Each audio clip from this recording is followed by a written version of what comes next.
नमस्कार दोस्तों। इस दुनिया में सभी किसी नाते से दुखी है। कोई तन से दुखी है तो मन से दुखी है। दोस्तों, आज मैं आपको एक कहानी बताऊंगा, उससे आप कभी करीब नहीं रहोगे। ये गिद्ध पक्षी की 8 बातों को जो भी ध्यान से तुम सुन लेगा वह गरीब नहीं रहेगा। मित्रों, किसी जंगल में एक गिद्ध अपनी पत्नी के साथ बरगद के एक बड़े से वृक्ष पर बैठा हुआ था। एक दिन गिद्ध और उसकी पत्नी वृक्ष पर बैठे बैठे विश्राम कर रहे थे। तभी गिद्ध की पत्नी कहती है कि हे प्राणनाथ, आज मुझे कुछ ऐसा ज्ञान सुनना चाहती हूँ जिससे आज तक आपने मुझे नहीं बताया, और आप मुझे कुछ ऐसा बताइए जो बहुत ही रोचक और जो है ज्ञानवर्धक हो। गिद्ध कहता है, ठीक है प्राण प्रिय, मैं आज तुम्हें एक ऐसी कहानी बताता हूँ। एक अमीर और एक गरीब भाई की तुम्हें कहानी सुनाता हूँ, जिससे जो है व्यक्ति गरीबी से बाहर आ जाएगा। बहुत समय की पहले की बात है। एक नगर में एक अमीर किसान रहता था। उस किसान के घर में 2 जुड़वा संतानें पैदा हुई। उन दोनों जुड़वा संतानों में एक तो पुत्र था और दूसरा उसकी पुत्री। किसान ने अपने पुत्र का नाम श्याम रख देता है और पुत्री का नाम जो है विमला रख देता है।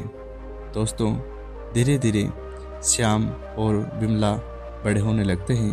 तब किसान दोनों संतानें बड़े हो जाती हैं, उनकी आयु के योग्य हो जाती हैं, तो किसान अपने बच्चों के विवाह की चिंता सताने लगती है।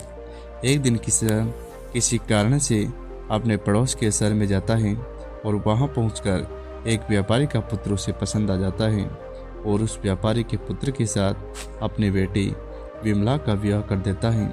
इस प्रकार से अपने पिता के यहाँ से विदा होकर वो अपने ससुराल चले जाते हैं। इधर बेटी के विवाह करने के बाद किसान अपने पुत्र श्याम के विवाह के बारे में सोचने लगता है और कहता है कि बेटी तो मेरी अपने घर की हो गई, अब मुझे अपने पुत्र का विवाह कर देना चाहिए। दोस्तों, मैं बचा हुआ जो अपना सारा जीवन है अपने बहू बेटियों के साथ रहकर आराम से बिता दूंगा। गिद्ध अपनी पत्नी से कहता है कि भगवान की लीला अति विचित्र है, उसे कोई नहीं जान सकता। न जाने कब किसको क्या बना दे और कब किसको गरीब और कब किसको अमीर। किसान के साथ कुछ ऐसा ही हुआ। एक दिन किसान एक भयानक बीमारी की चोट में आ गया। उसका पुत्र अपने पिता की ऐसी हालत देखता है तो बहुत दुखी हो जाता है। इसके बाद वो अपने पिता का अच्छे से अच्छे डॉक्टरों से इलाज करवाता है और महंगी से महंगी दवाइयाँ लेकर जाता है। धीरे धीरे उसकी धन संपदा पूरी तरह से पिता के इलाज में खर्च हो जाती है। इस तरह अपने पिता का इलाज कराते हुए किसान का पुत्र एकदम कंगाल हो जाता है, लेकिन फिर भी पिता की हालत में किसी प्रकार का सुधार नहीं होता और उसे कोई भी दवाई जो है बीमारी में काम नहीं आती। तो एक दिन किसान अपने बेटे को बुलाता है और अपने बेटे श्याम से कहता है कि पुत्र, जब भी तुम्हें कोई काम अपने सामर्थ्य से बाहर हो जाए, उसका समाधान ना मिले, ऐसे में उस काम को ईश्वर के भरोसे छोड़ देना ही उचित होता है। पुत्र, अब तुम मेरी चिंता छोड़ दो और अपने भविष्य के बारे में सोचो। आज नहीं तो कल मुझे संसार छोड़कर जाना है, और इसलिए पुत्र अब तुम मेरी चिंता करना छोड़ दो और अपना विवाह करके अपने घर गृहस्थी बसा लो। अपने पिता के मुख से ये बातें सुनकर श्याम एकदम चुपचाप खड़ा हो जाता है और वो बेचारा कर भी क्या सकता है। उसके घर में जो जमा पूंजी थी उसके पिता के इलाज में पहले ही खर्च हो चुकी थी। फिर कहता है, ठीक है पिताजी, जैसा आपको उचित लगे वैसा कीजिए। इसके बाद वह गरीब किसान अपने पुत्र की शादी एक गरीब घर की कन्या से करवा देता है और शादी के कुछ दिन बाद ही किसान की मृत्यु हो जाती है। मृत्यु के बाद जो वह श्याम अपने पिता का पूरी रीति रिवाज से अंतिम संस्कार कर देता है और उनका खेत खलियान पिता की बीमारी के इलाज में पहले ही बिक चुके थे। जो कुछ भी जमा पूंजी थी वो अपने पिता के अंतिम संस्कार में समाप्त हो जाती है। इसी प्रकार श्याम बहुत ही गरीब हो जाता है। दोस्तों, जब श्याम एक दिन बहुत कंगाल हो जाता है तो गांव के बाहर एक पत्नी के साथ एक जो है कच्ची झोपड़ी बना करके उस पर खुशी खुशी से रहने लग जाता है और दूसरों के खेतों में मेहनत मजदूरी करके अपने बीवी बच्चों का पेट पालने लगता है। इधर श्याम की बहन विमला, जिसका विवाह एक बड़े व्यापारी के साथ हुआ था, अपने भाई की परिस्थिति में जानते ही तो वह अमीर बहन अपने गरीब भाई से ईर्ष्या करने लगती है, घृणा करने लगती है और मन में ही मन में सोचने लगती है कि मेरा भाई अब तो बिल्कुल ही कंगाल हो चुका है, उसका घर जमीन सब कुछ बिक गया है, अब उसके पास एक फूटी कौड़ी भी नहीं बची है। तो इसी हालत में मेरा ससुराल जाना ठीक आता है तो उसे देखकर मेरी देरानी और जेठानी मेरा अपमान करेगी, मेरा मजाक उड़ाएंगे कि तेरे पहरे वाले तो बिल्कुल कंगाल है, गरीब हैं। ऐसे में मेरी बहुत बदनामी होगी। इस कारण से विमला अपने सगे भाई से रिश्ता तोड़ देती है। ना तो विमला अपने भाई को ससुराल बुलाती है और ना ही कभी उसके घर जाती है। दोस्तों, विमला के भाई श्याम को अच्छी तरह पता होता है कि उनकी बहन उससे नफरत क्यों करती है, लेकिन फिर भी वो अपने बहन के ससुराल कभी नहीं जाता है। इस तरह विमला ऐसो आराम से अपने ससुराल में जिंदगी के दिन गुजारती है और श्याम इधर मेहनत मजदूरी करके अपनी पत्नी के साथ झोंपड़े में रहकर किसी तरह से दिन काटने लगता है। तब दोस्तों, गिद्ध अपनी पत्नी को कथा सुनाते हुए कहता है कि कुछ साल गुजर जाने के बाद एक दिन जो श्याम की बहन विमला के लड़के की शादी तय हो जाती है, लेकिन विमला अपने भाई को किसी प्रकार का निमंत्रण नहीं भेजती। इस प्रकार विमला के भाई को पता चलता है कि उसके भांजे की शादी होने वाली है। इस बात को सुनकर वह बहुत प्रसन्न होता है और कब्र जाकर अपनी पत्नी को बताता है कि मेरी बहन की शादी है और हम सभी को बहन के घर चलना है। तब श्याम की पत्नी को इस बारे की जानकारी होती है कि नंद के बेटे की शादी है, तो इसे सुनकर वो बड़ी खुश होती है और सोचने लगती है चलो इसी बहाने कम से कम मैं अपनी ननंद से मिल तो आऊँगी, उसको घर को देख आऊँगी। वो बड़ी खुश होकर अपने पति से कहती है कि मैं तुम्हारे साथ जरूर चलूँगी, लेकिन पहले मुझे बताओ कि हमारी ननंद रानी ने हमारे लिए निमंत्रण भेजा है या नहीं। अपनी पत्नी के मुख से बातें सुनकर श्याम बिल्कुल चुप हो जाता है और अपनी पत्नी से कहता है कि न्योता तो नहीं आए हैं, पर मुझे दूसरों के द्वारा एक खबर मिली है कि हमारे भांजे की शादी है, लेकिन इससे क्या फ़र्क पड़ता है, आखिर वह है तो हमारी बहन का बेटा ही। श्याम जो है कहता है अपनी पत्नी से कि बात तो सही है, आपके भांजे की शादी है, लेकिन बिना निमंत्रण के ननद के घर जाना उचित नहीं है, आपके जाना सही नहीं होगा। तब श्याम अपनी पत्नी को समझाता है कि प्रिय विमला के ससुराल वाले बहुत बड़े आदमी हैं, उन्हें हमारी याद नहीं आई होगी। हो सकता है उन्होंने हमें नोता भिजवाया हो, लेकिन नोता वाला पर्चा हमारे पास नहीं आया हो, इसलिए तुम किसी प्रकार का सोच विचार मत करो और बच्चों को तैयार करके मेरे साथ भेज दो और आप भी चलो। तो वह कहती है कि तुम जाना चाहते हो तो जा सकते हो, लेकिन बिना निमंत्रण के मैं नहीं जाऊंगी। पत्नी के मुख से बातें सुनकर श्याम कहता है ठीक है, तुम्हारी यही इच्छा है तो तुम बच्चों को घर पर ही रहो, मैं विमला के ससुराल के लिए जाता हूँ। ऐसे में नहीं गया तो उसकी जो बहन की देवरानी जेठानी मेरी बहन को ताना मारेगी और कहेगी कि खर्चा हो जाएगा ना, इसलिए तेरा भाई नहीं आया। इतना कहकर श्याम अंदर बाहर चला जाता है और इधर जो है गिद्ध अपनी पत्नी को बातें सुनाता है कि प्रिय, जब श्याम बहुत बिल्कुल गरीब हो चुका था, उसके भांजे के लिए वस्त्र खरीदने के पैसे नहीं थे, तब वो किसी से पैसे उधार लेता है और उधार लिए हुए पैसों से अपनी बहन विमला और अपने बहनोई के लिए सुंदर सुंदर वस्त्र खरीदता है और उन कपड़ों को लेकर अपनी बहन के ससुराल के लिए चल देता है। उधर पैदल चलते चलते सोहन को जो है श्याम को सुबह से शाम हो जाती है। तब कहीं जाकर वो अपनी बहन के दरवाजे पर पहुंचता है और दरवाजे के एक तरफ जाकर खड़ा हो जाता है। बेचारा दरवाजे पर ही खड़े होकर अपनी बहन के आने का इंतजार करता है। तभी कमला की जेठानी की नज़र श्याम पर पड़ती है और वह श्याम को पहचान लेते हैं। श्याम को देखते ही जो विमला की जेठानी है वह विमला को बताती है कि विमला, आज तेरा भाई आया है, तेरे दरवाजे पर खड़ा है। तब विमला अपने जेठानी के मुख से बातें सुनती है तो जेठानी से कहते लगती है, बहन, यदि तुमने हमारे भाई को द्वार पर देखा है तो मुझे बताओ कि मेरा भाई ससुराल में किस हालत में आया है और उसने कैसे कपड़े पहने हैं। तब उसकी जेठानी कहती है कि तुम्हारा भाई फटे पुराने वस्त्रों पे पहन कर आया है और अपने द्वार के बाहर खड़ा है और तुम्हारे आने का इंतजार कर रहा है। यह सुनकर विमला गुस्से से जो है बढ़ जाती हैं और सबकी नज़रें बचाते हुए अपने भाई के पास पहुंचते हैं। इधर श्याम अपने बहन विमला को अपने पास आते देखता हुआ तो गुस्से के मारे उसका चेहरा खिल जाता है और अपनी बहन को देखकर जो है श्याम की आंखों में आंसू टपकने लगते हैं। इसके बाद विमला अपने भाई को अपने साथ में लेकर नज़रें बचाते हुए घर के सबसे अंदर कमरा जो होता है उसमें ले जाकर पूछने लगती है कि भाई, आखिर तुम्हारे पास किसने न्योता भेजा था जो तुम यहाँ चले आए। तब श्याम कहता है कि बहना, तुमने तो अपने भाई को बिल्कुल ही बुला दिया, लेकिन किसी के द्वारा मुझे पता चल गया कि मेरे भांजे की शादी है और मैं तुम्हारे और तुम्हारे बेटे के लिए नए कपड़े लेकर आया हूँ। अपने भाई के मुख से बातें सुनकर कवना कहने लगती है कि भाई, तुम किस तरह के बेशरम इंसान हो। इस तरह बेशरम होने के बाद भी तुम्हें मेरे घर नहीं आने चाहिए था। तुम इस तरह फटा पुराना कपड़ा पहनकर मेरे घर में आए हो, मेरे लिए लाज शर्म की बात है। कम से कम अपनी नहीं तो अपनी बहन का इज्जत का ख्याल तो करते, तुम मेरा मान सम्मान का ख्याल तो करते। आखिर तुम्हारी कोई इज्जत नहीं है, पर कम से कम मेरी इज्जत इस परिवार में है। तो ऐसे कटु वचन सुनकर उस मजबूरन भाई का कलेजा चलने हो जाता है। तब श्याम अपने बहन के कदमों में गिरकर माफ़ी मांगने लगता है और कहता है कि बहन, मुझे क्षमा कर दो। मुझे नहीं पता था कि मेरी वजह से यहाँ तुम्हारी बदनामी होगी और तुम अपनी देवरानी जेठानी तुम्हें ताना न मारे, इसलिए मैं तो तुम्हारे लिए वस्त्र लेकर आया था। यदि मुझे पहले से बातें पता होती कि तुम मेरे आने से इतना जो है गुस्सा होगी और इतनी तुम्हारे दिल को चोट पहुँचेगी, तो मैं तुम्हारे दरवाजे पर कभी नहीं आता। मैं तो यह सोचकर आया था कि मेरे भांजे की शादी है, यदि नहीं पहुँचा तो मेरी बहन और देवरानी जेठानी ताने मारेगी। इन बातों को सुनकर विमला का गुस्सा थोड़ा शांत हो जाता है।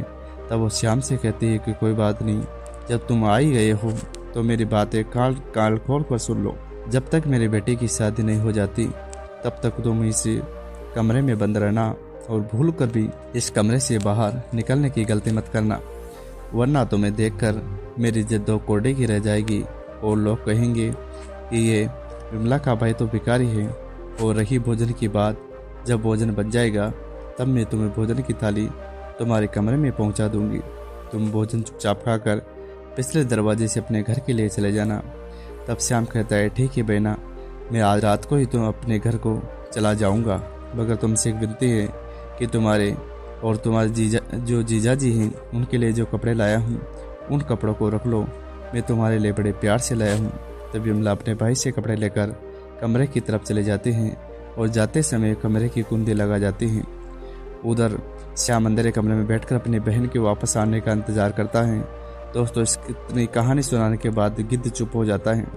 तब उनकी पत्नी कहती है कि प्राणनाथ, कहानी बहुत ही अच्छी है, आप मुझे आगे भी सुनाइए। तब गिद्ध कहता है कि प्रिय, इधर श्याम उस अंधेरे कमरे में बैठा हुआ था और अपनी बहन के लौटने का इंतजार कर रहा था कि मेरी बहन मेरे लिए भोजन लेकर वापस आती होगी। आज तो मुझे स्वादिष्ट भोजन खाने को मिलेगा। लेकिन निर्मोही बहन अपने भाई को उस कमरे में बंद करके अपने घरेलू काम धंधे में लग जाती है और भाई को भूल जाती है। शादी के काम धंधे में इतनी ज़्यादा खो जाती हैं कि उसे याद ही नहीं रहता कि मेरी माँ का जाया मेरा भाई, मेरा प्यारा भाई मेरे यहाँ कमरे में बंद है और मेरे लौटने का इंतज़ार कर रहा है। मित्रों, जैसे जैसे समय बीतता जा रहा था, भूख प्यास की वजह से श्याम घबरा जाता है, उसकी हालत ख़राब होने लगती है और वह छटपटाने लगता है और अपनी बहन को आवाज़ लगाता है। लेकिन शादी के माहौल की वजह से घर पर इतनी आवाज़ें थी कि उनकी आवाज़ को कोई सुन नहीं पाया। और उस अंधेरे कमरे में पड़े 3 दिन बीत जाने के बाद रोहन को अपने बीवी बच्चों की याद आती है और सोचता है कि यदि कोई नहीं आया तो मैं भूखा पैसा चल मर जाऊंगा, और मैं मर गया तो मेरी बीवी बच्चों का भला क्या होगा, मेरे ना जाने पर कैसे मेरे बीवी बच्चों का पालन होगा। श्याम इधर सोचते सोचते बेहोश होने लगता है कि तभी काम की वजह से कमला की जेठानी कमरे के पास से गुजरती हैं। तब रोहन के कानों में विमला की जेठानी की पायल की आवाज़ें सुनाई देती हैं। तो रोहन पूरी ताकत से कमरे का दरवाज़ा पीटने लगता है। जब विमला की जेठानी के कानों में से आवाज़ जाती है तो दरवाज़ा खोलकर देखती है और अंदर श्याम को देखकर चौंक जाती है और कहती है कि तुमको इस कमरे में किसने बंद किया। जब श्याम इस बात का कोई जवाब नहीं देता तो कमला की जेठानी दोबारा पूछती है तो श्याम इस बात को छुपा लेता है और झूठ कह देता है कि मैं इस कमरे में आराम कर रहा था, तभी किसी ने गलती से बाहर की कुंडी लगा दी और मैं इस कमरे में बंद हो गया। बेनदी, आज तुम नहीं आती तो मेरे प्राण उड़ जाते और मैं बेहोश हो जाता। और इतना कहने के बाद रोहन घर के पिछले दरवाजे से चुपचाप बाहर निकल जाता है और अपने घर की राह पकड़ लेता है। 3 दिन भूखा प्यासा रहने के बाद वह अपने घर के लिए चल देता है और चलते चलते काफ़ी दूर निकल जाता है और उसे चक्कर आने लगते हैं। जैसे ही श्याम का सिर चकराता है वो उसी समय जमीन पर गिरने वाला होता है। तभी एक बूढ़ी अम्मा उसके पास आ जाती है और श्याम को गिरने से पहले उसे संभाल लेते हैं। दोस्तों, इतनी कहानी सुनाने के बाद गिद्ध थोड़ा सा विश्राम करता है। विश्राम करने के बाद गिद्ध अपनी पत्नी को कहता है कि जिस बूढ़ी माँ की गोद में वो सोया था वो बूढ़ी माँ साक्षात माँ देवी थी। श्याम की पत्नी जो सुशीला थी रोज उस देवी माँ की पूजा किया करती थी और पूरी श्रद्धा भाव से देवी माँ की भक्ति किया करती थी। इसलिए जब श्याम चक्कर खाकर गिरने लगता है तब माँ देवी साक्षात प्रकट होकर श्याम को संभाल लेती है, उसका सिर अपनी गोद में रखकर गोद में सुला देती है। और जब श्याम को होश आता है तब देवी माँ को प्रणाम करके अपने घर के लिए वहाँ से चलने लगता है। तब उस समय वह देवी माँ कहती है कि तुम कहाँ जा रहे हो। तब श्याम बताता है कि मेरे भांजे की शादी थी, इसी वजह से मैं अपने बहन के घर आ रहा था। इधर मेरा गांव है और मैं अपने गांव के लिए जा रहा हूँ। तब बूढ़ी माँ श्याम से कहती है बुरा ना मानो तो मैं तुमसे एक बात पूछना चाहती हूँ। तब श्याम कहता है कि पूछो माँ। मैं तुमसे पूछना चाहती हूँ क्या तुम अपने बहन के घर से आ रहे हो, जैसा तुमने बताया है वहाँ पर शादी थी, तो फिर तुम खाली हाथ कैसे आ रहे हो। तुम्हारी बहन ने तुम्हारे बीवी बच्चों के लिए कुछ नहीं भेजा। बूढ़ी माँ की मुँह से ऐसी बातें सुन करके श्याम की आंखों में आंसू आ जाते हैं। इसके बाद उस बूढ़ी माँ अर्थात साक्षात देवी माँ को सारी बातें बता देता है। इस प्रकार श्याम के मुंह से पूरी घटना सुनने के बाद बूढ़ी माँ कहती है कि पुत्र तुम किसी भी प्रकार की चिंता मत करो, जो हुआ उसे भूल जाओ और जाने दो। कुछ दूरी पर मेरा एक बगीचा है, उसी में अनेकों प्रकार के फल लगे हुए हैं अलग अलग तरीके के। तुम उस बगीचे में जाकर फल खाकर अपना पेट भर लो, क्योंकि तुमने 3 दिन से कुछ नहीं खाया। और जब तुम्हारा पेट भर जाए तो ये कुछ फल तुम अपनी बीवी और बच्चों के लिए भी तोड़ कर रख लेना। जब तुम्हारी बीवी बच्ची तुमसे पूछेंगे तो बोलेंगे कि अपने बहन के ससुराल से क्या लेकर आए हो, तब तुम कह देना कि मेरी बहन ने मेरे लिए जो है फल भेजे हैं। ऐसा करने से तुम्हारे बीवी बच्चे नाराज़ नहीं होंगे और उनके सामने तुम शर्मिंदा होने से बच जाओगी। इससे तुम्हारी मान प्रतिष्ठा भी बनी रहेगी। और श्याम की इस बातें जो है प्रकार सुनकर बूढ़ी माँ की बातें सुनकर मान जाता है। बूढ़ी माँ बगीचे में पहुँच जाता है और वो उस बगीचे में अनेकों प्रकार के फल लगे हुए थे। तब श्याम फलों को तोड़कर खाने लगता है। जब उसका पेट भर जाता है तो कुछ फलों को तोड़कर अपने थैले में रख लेता है। इतना सब करने के बाद वह बूढ़ी माँ से आगे लेकर अपने घर के लिए चल पड़ता है। और जब बूढ़ी माँ श्याम से कहते हैं कि पुत्र जाते समय मेरी 8 बातों को ध्यान रखना, जीवन में बहुत काम आएगा। इस प्रकार बूढ़ी माँ श्याम को 8 बातें बताती हैं और यह सुनकर रोहन अपने घर के लिए चल देता है। श्याम फलों से भरा हुआ थैला लेकर अपने घर की तरफ पहुंच जाता है तो छोटे छोटे बच्चे और उसकी पत्नी सुशीला उसके पास आते हुए पूछने लगते हैं, पिताजी आप बुआ के घर से आ रहे हो, बुआ ने हमारे लिए क्या भेजा है। यह सुनकर श्याम अपने हाथों का थैला अपने पत्नी को थमा देता है और थैला देने के बाद घर से बाहर निकल जाता है। श्याम के जाने के बाद उनकी पत्नी जब थैले को खोलकर देखती है तो थैले का नज़ारा देखते हुए एकदम चौंक जाती है और हैरान रह जाती है कि सुशीला दीदी जो अपनी विमला दीदी हैं उसने थैले में जो सोने चांदी के फलों से भरा हुआ था वह अनार को फोड़ते हैं तो अनार के अंदर हीरे निकलते हैं।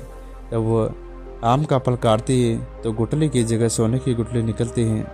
ये देखकर श्याम की पत्नी बहुत खुश होती है और दौड़कर अपने पति के पास पहुंचते हैं और अपने पति के पास पहुंचकर कहते हैं कि तुम तो शादी में गए थे, तुम क्या लेकर आए हो। अपने पत्नी की बात सुनकर श्याम सोचने लगता है कि शायद घर वालों को फल पसंद नहीं आए होंगे, इसलिए उनकी पत्नी ऐसी बात पूछ रही है।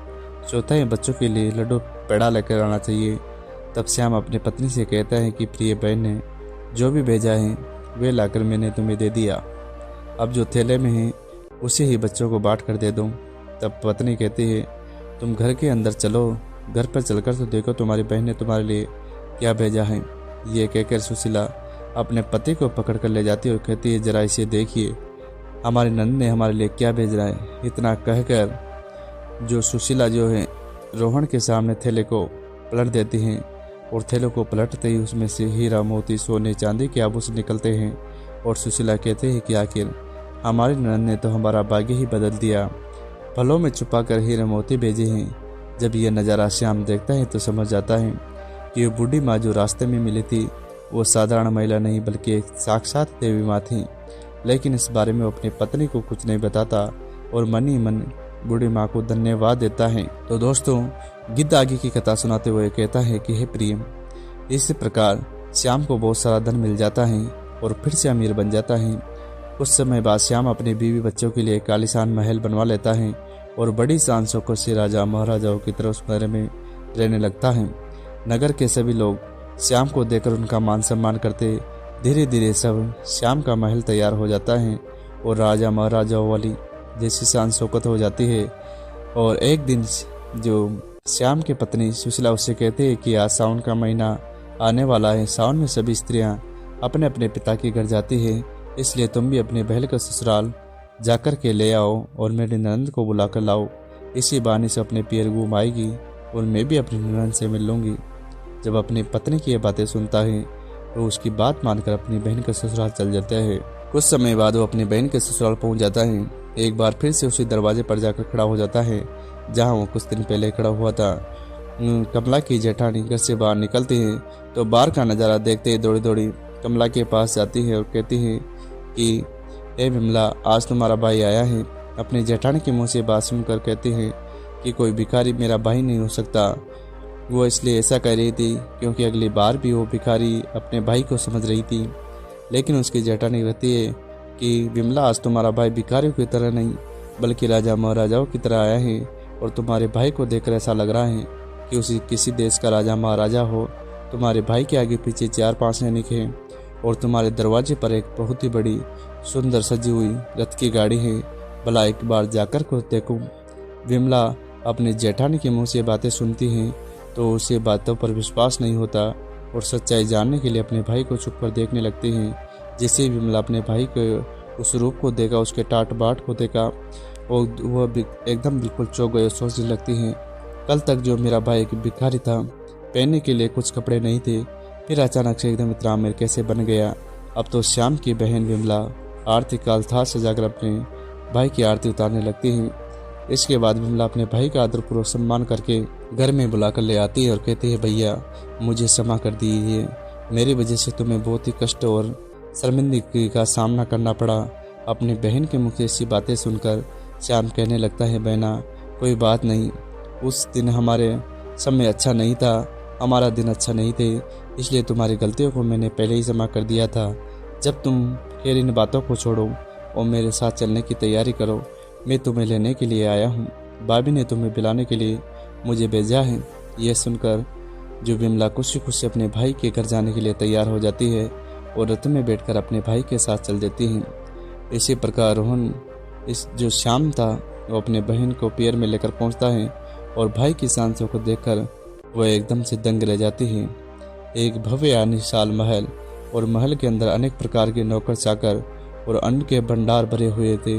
विमला अपने भाई की ऐसी स्थिति देखकर हैरान रह जाती है और श्याम की जो पत्नी थी अपनी नंद की खूब सेवा करती है और उसे 7 दिन पलकों पर बिठा कर रखती है, क्योंकि उसको लगता था कि ये सब शान शौकत उसके ननंद की वजह से हुआ है और अपनी ननंद की मदद के कारण ही वे इस मुकाम पर पहुंचे हैं। क्योंकि कभी श्याम ने इस बात को कभी अपनी पत्नी को नहीं बताया था कि अमीर होने का कारण ये अपनी बहन विमला नहीं बल्कि वह देवी माँ है जिसके आशीर्वाद से ये हुआ है। दोस्तों, श्याम की पत्नी सुशीला इस बात से अनजान थी और ये सोचकर अपनी नंद की खूब सेवा किया करती थी और उसका खूब ख्याल रखती थी। कुछ दिन बीतने के बाद जब श्याम की बहन विमला का ससुराल जाने का समय आता है, श्याम की पत्नी सुशीला अपने पत्नी से कहती है कि पिया जी, कल तुम्हारी बहन अपने घर जाएगी, इसलिए तुम बाजार जाओ और वहाँ पर जाकर अपने बहन के लिए कुछ अच्छा सा तोहफा लेकर आओ। और पत्नी के मुख से इन बातों को सुनकर श्याम चला जाता है और एक मोची की दुकान पर पहुँचता है और कहते हैं कि भाई मुझे अपनी बहन के लिए बोलने वाली जुत्ती बनवानी है, क्या तुम मेरे लिए इतना सा काम कर सकते हो? तो मोची कहता है कि सेठ जी, मैं बोलने वाली जुत्ती तो बना दूंगा, लेकिन इसके लिए तुम्हें मुंह मांगी कीमत देनी होगी और कीमत ज़्यादा लगेगी।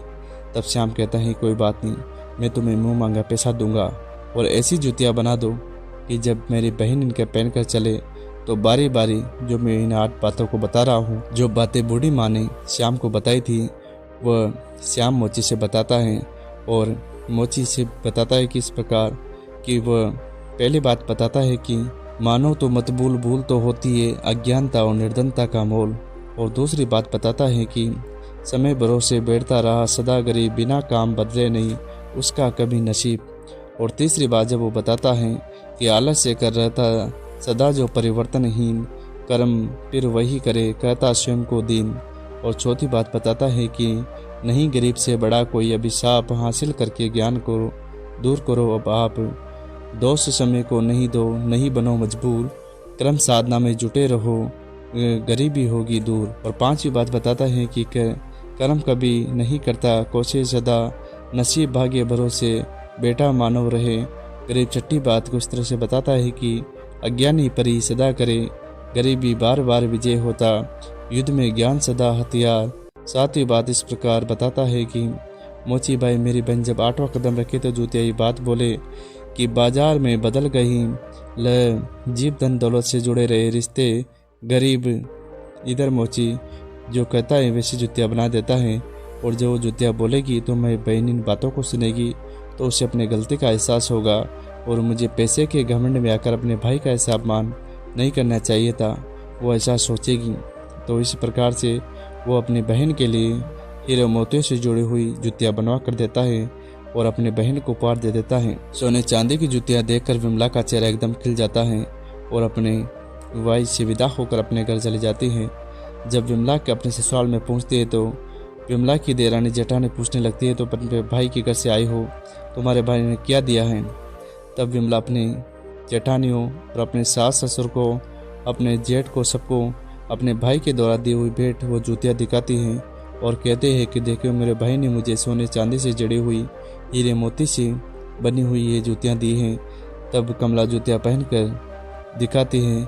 जैसे ही कमला उन जूतियों को पहनती है तो जूतियाँ बोलते हैं कि पैसों के बाजार में बदल गई तहजीब, धन दौलत से जुड़े हुए रिश्ते हुए गरीब। जब विमला इस बात को सुनती है तो उसका सरश्रम से नीचे हो जाता है और अपने भाई को याद करके एकदम से रोने लगती है।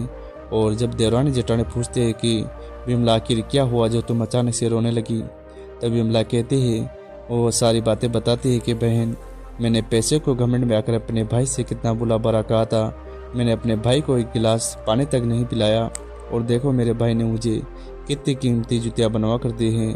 अब तो मुझे अपने आप से घृणा होने लगी है, मैं जीना नहीं चाहती। तब जेठानी उसे समझाने लगती है कि बहन जो भी हुआ तुम उसे भूल जाओ, आगे से याद रखना किसी के साथ ऐसा बर्ताव मत करना।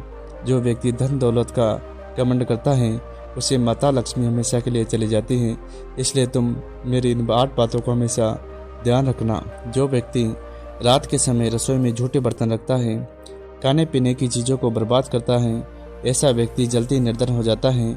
और दूसरी बात यह है कि जिस घर की स्त्रियों का अपमान होता है वह उनकी इज्जत नहीं की जाती, उस घर में देवी लक्ष्मी जरा दिनों तक नहीं रुकती हैं।